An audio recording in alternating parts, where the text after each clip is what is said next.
Hi, I am Bogdan from DNN Sharp. I've decided to put in place this video to show you how to set up document search using iFilters in SearchBoost, because recently we've had a number of support tickets on this. And the thing is, we written the documentation many years ago, and in the meanwhile the iFilters have changed a bit. So we review this internally and produce new instructions that I'm going to summarize in this video. So, as you probably know, there are two kinds of documents. There are the open text format documents, such as HTML files or XML files. This kind of files you can just open in a text editor and you will see their contents. They usually don't require any special package to open them, so in SearchBoost we can just open them and extract the content that we need. But then there are those binary formats, which we cannot simply open. We need a translator to get us the content from that file. And such files are the PDF files or the Word documents. So if you try to open a PDF document in Notepad, you'll see a bunch of characters that don't mean anything because they are in binary format. So what you do then is you install iFilters. So iFilters is not something that we invented. iFilters have been there for many years and they've been used by Windows Search. So whenever you open in Windows Search and look for content that comes from PDF files, that's the iFilter interface that's being used. And iFilter come with software such as with Adobe Reader or with Microsoft Word, and in Windows 10 they also come with Windows. I'm not sure in which Windows version they come and in which they don't, but most likely you already have some there. So they are third parties, and sometimes they do have issues, but they are known issues. And I will come back to the PDF iFilter, which is probably the most troublesome one in the next slide, and I will give you some more details.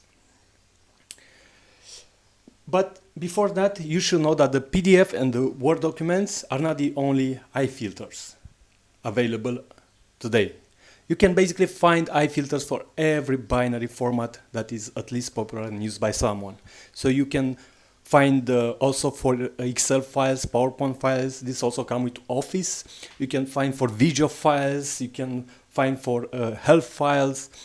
And if you need to index a special format, you should probably look on the vendor website to see if they already have iFilter packages.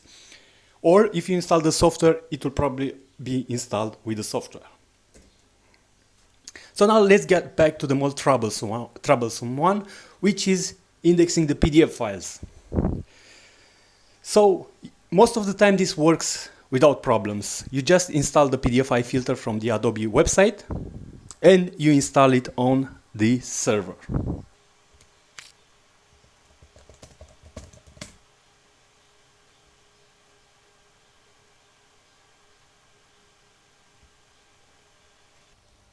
And there it is. Just download it and install it. But there is a gotcha here. For 32-bit machines, or this is rarely the case, that now you'll find a 32-bit machine, but many times you'll find an application pool that is running on 32 bits because of some compatibility with one of the components. And then these iFilter packages that I showed you earlier would not work because it only works on 64-bit machines and application pools. And then you need to install the 32-bit iFilter. The problem is that it's not available as a separate download anymore. It used to be, but it's not there anymore. But it does come with some versions of Acrobat Reader. It doesn't come with latest versions of Acrobat Reader. So this, you should be aware that you need to install Acrobat Reader 11. I think it also works in 10 or 9, but we tested Acrobat Reader 11 and it works. So how to get this Acrobat Reader 11? It's a bit difficult to find on their website. So you have to go to other version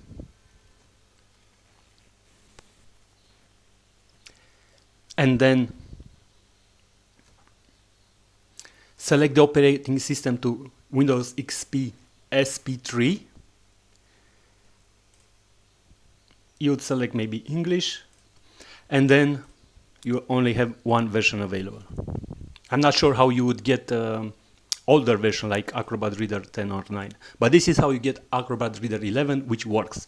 And here, by specifying Windows XP SP3, it gives you the 32-bit version. Yeah. And make sure to uncheck this offers and download. So that's all you have to do: download and install on the server. Sometimes this will not work, so even if you try these two, they will simply not work. I've included some troubleshooting guide at the end of this video, but if you want the less painful way, you should try our PDF box add-on, which is provided freely on our website. It's also on the same page with the SearchBoost downloads. And what this add-on does, it uses a popular Java library. It's called PDF box, which we converted to .NET code to extract content from PDF files. So it's no longer relying on iFilters. This works most of the times. We did have one client for which the PDF box did not work, but this is one customer in maybe 6 years. So now let's move on to indexing Office files. For newer format, which is docx, this is a new Word format since 2010, I believe, or 2007 actually. We've built our own parser, so you don't need an iFilter. There used to be some problems with the iFilter, and they have been documented, and later in this video I will run across some information about that, and I will come back to this idea. So we decided to just build our own parser because new Office format is just a zip file with XML files inside, so we can simply open it with any zip library and then parse the content with any XML library. So we decided that it's less painful and less support work to just build our own. But for anything else, like if you need Excel files or PowerPoint files or visual files, you can download the iFilter pack from Microsoft, and I've included the link here. But if you search on Google iFilter Office download, then you'll get to the same link.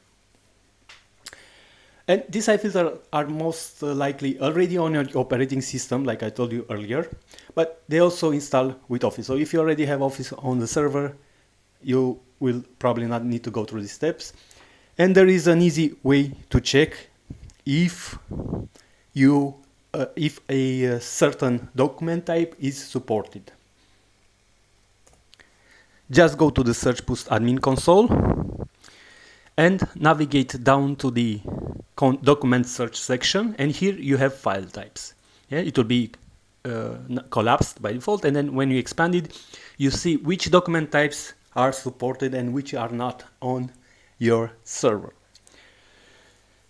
And you can see that the PDF files is not enabled on this because I don't have the iFilter package installed, and I also don't have PDF box installed, but you can see that the Word documents and Excel and all the rest are possible, are supported, because I've installed iFilter. Most likely I have Office on this system. And you can see also the plain formats files that I told you earlier, like plain text formats and HTML formats, which are just enabled by default because we don't need any special package to process them. And here at the bottom you can also see that we index videos, but only titles. And how does this work? I can show you how you can create your own file types here. So if you already, let's say you have an iFilter for another software that we don't list here, but you want to index them. There are some simple steps that you can do. Because in SearchBoost, we've built an interface called Content Parser, which basically tells how the content will be extracted from a file. Either it's a binary or a text file, we use the same concept. And these parsers are defined in configuration files on disk. So when you install SearchBoost, you already have this on your file disk. You just need to go to the desktop module folder at the path shown on this screen. And here you'll find a bunch of config files. The one we need to look at now is the default JSON. This comes with the product. Usually you don't want to modify these files, so you'll create new files so they don't get overwritten on upgrade. So let me open this default configuration file to show you how we configured the parser that you see in that screen. So for example, let's look at the PDF files. You can see that there is a type string, which is actually our implementation that communicates with iFilter, and then it associates with some extension and some MIME types.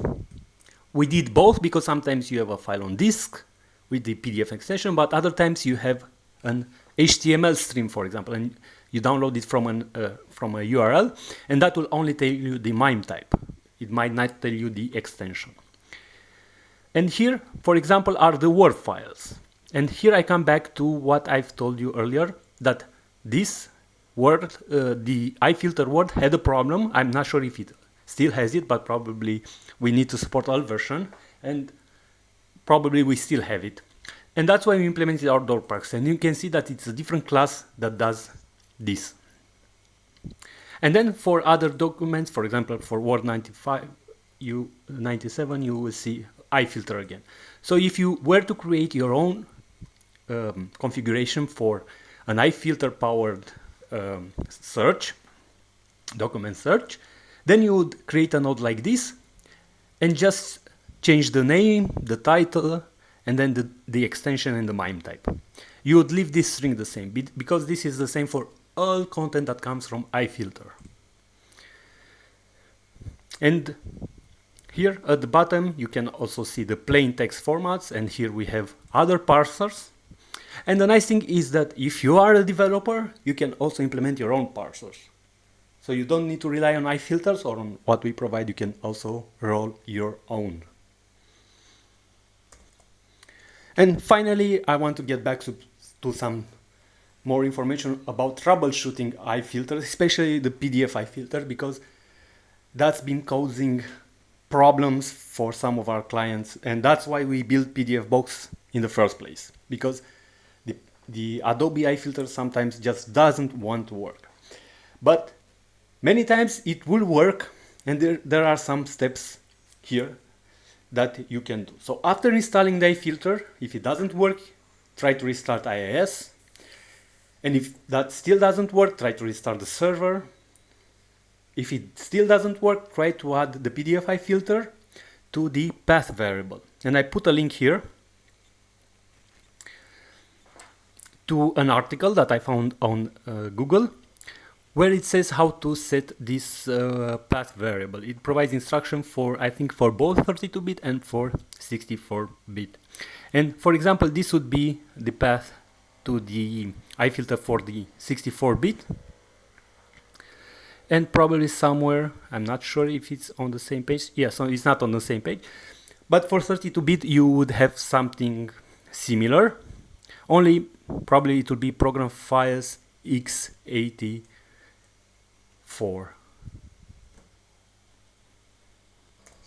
Or 86, correct. So that is about all that you can do, besides restarting the server again. So I hope this video is instructive and it helped you troubleshoot and fix your problems, and maybe even give you a perspective on how you can extend this to add even more documents that are critical to your business. Thank you for your time, and have a great experience with SearchBoost.